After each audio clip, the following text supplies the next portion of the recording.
Make these super delicious, easy, high-protein pancakes. To prepare, it just uses one step, blending all ingredients in a blender, and it just uses 5 basic ingredients. Each pancake is only 82 calories and has 7 grams of protein. For comparison, pre-made freezer pancakes only contain 2 grams of protein. The protein is great to keep you feeling fuller longer after your meal, helping you with your healthy weight loss goals. The protein is from cottage cheese and egg whites. It might sound odd to use cottage cheese in pancakes, but you truly can't tell it's in there after it's been prepared. These pancakes are perfect for making a large batch, keeping them in the fridge or freezer and reheating them in the toaster, which is exactly what I did.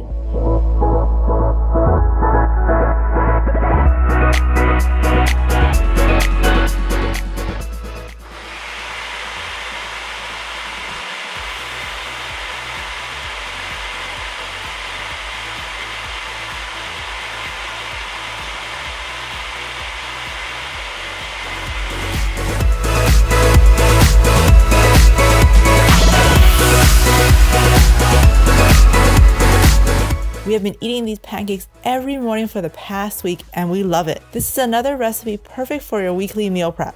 It can go perfectly with a couple of my high protein egg bites and some fruit for a balanced, satiating, and high protein breakfast. If you like this video, give me a thumbs up and let me know what you think in the comments below.